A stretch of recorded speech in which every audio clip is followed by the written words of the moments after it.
This week, we feature the first in our series of New Mexico Makers, presented in conjunction with the national PBS program, Makers, Women Who Make America.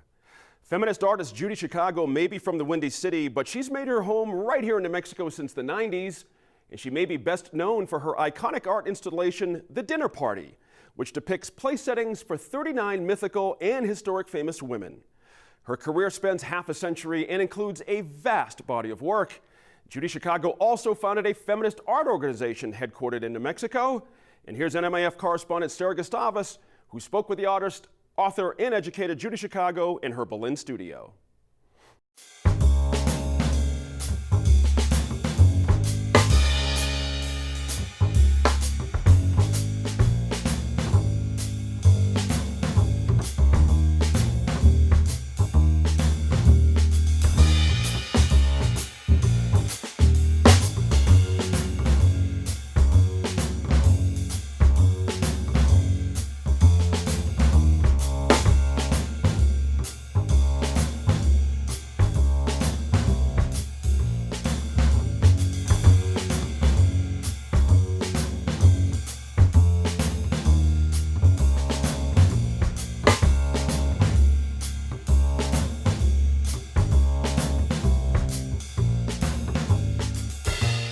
Judy Chicago, you're a groundbreaking feminist artist, and you also founded Through the Flower, which highlights the achievements of women in art and the significance of art. Why is it important to highlight women and their achievements to combat some of the lack of recognition for women artists? When I was a young girl, I was going to school at UCLA. I was very ambitious. I grew up going to the art classes at the Chicago Art Institute from the time I was 5. And I wanted to be an artist when I grew up. And of course, I didn't notice there weren't any women hanging in the Chicago Art Institute when I went there every Saturday. But when I was in college at UCLA, I took a course called the Intellectual History of Europe. And the professor said that at the last session, he would discuss women's contributions. I waited all semester because I wanted to know about the women who had been before me. And he walked up at the last class and he said, women's contributions, they've made none. Now, how does that make a young woman feel?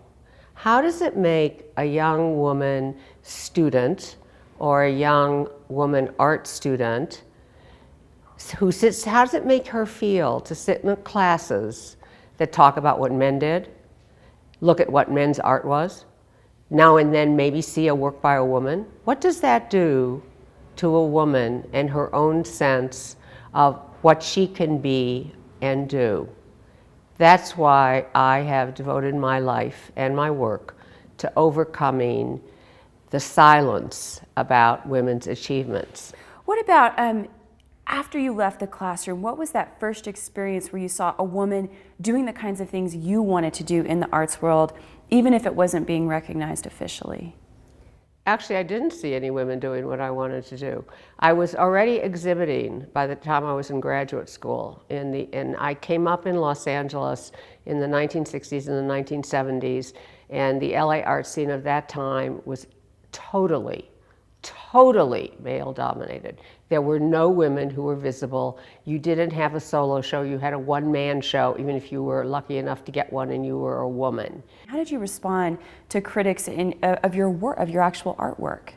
Well, nobody likes to be criticized, you know, and women particularly don't like to be criticized. We take it personally, you know, which you have to not do if you're an artist. I was actually lucky that when I was in graduate school, that one of the young male artists who were prominent in the LA art scene came to teach for a year. And I kind of followed him around. He, you know, thought I was a pest, of course, but, you know, and he didn't take, and, you know, the guys used to put me down and put women down all the time. But even then, at the same time, I learned a lot from him. And one of the things he said was, never read reviews.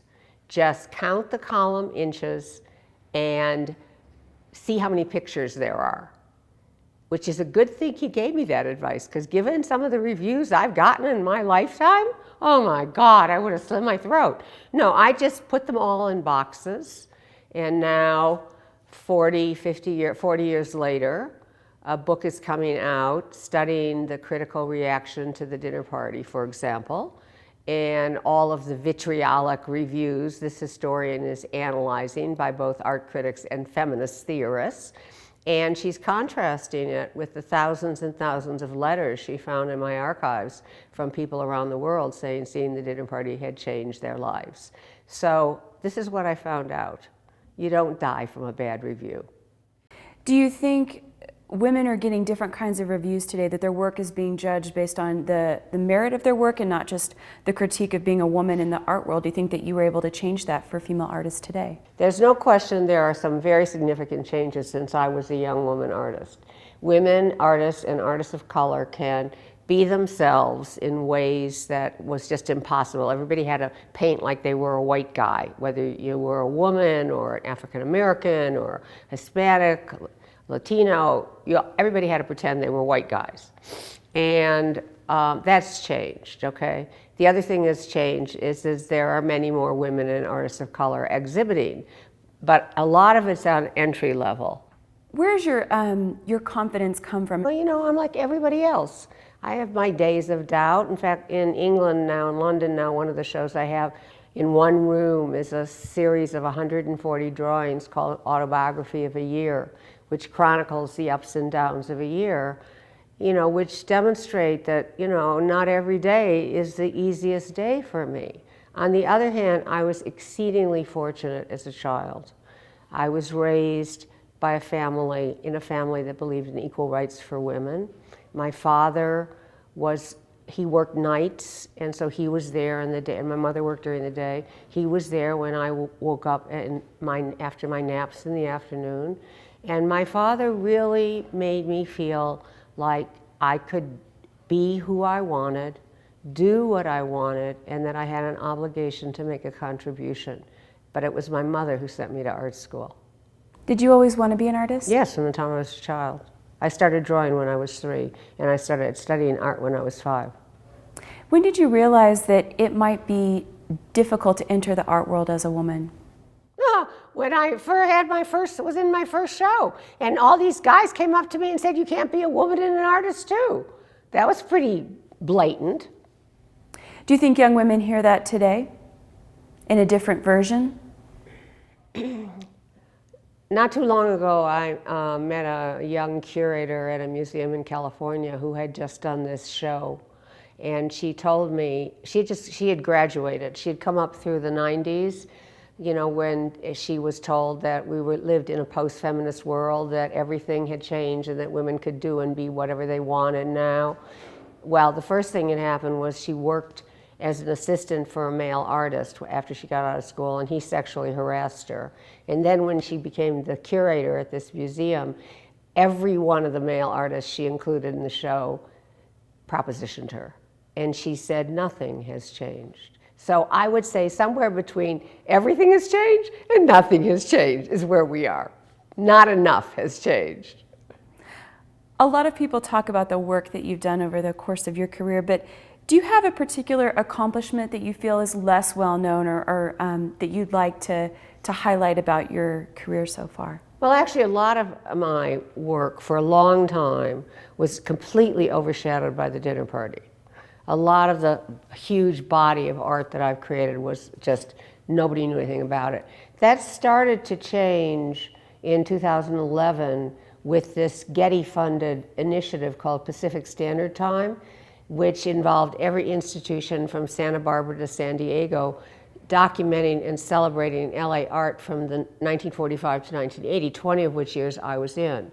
And I had destroyed quite a bit of my early big scale work because it was too expensive to store, but I still had a lot of that early work that I had gotten nowhere with in the first 10 years of my career. I mean, I showed it, but I couldn't sell it, you know, I was just, and suddenly people discovered that there was more to my work than the dinner party, and that seems to have initiated a big change because suddenly people are starting to look at other bodies of my art. It's just fabulous. It's fabulous. I'm just glad I lived long enough to see that and a review in an art magazine that said Judy Chicago's early work was too radical for the LA macho art scene. I'm like, yes! Local Makers Initiative is funded by the Corporation for Public Broadcasting, a private corporation funded by the American people.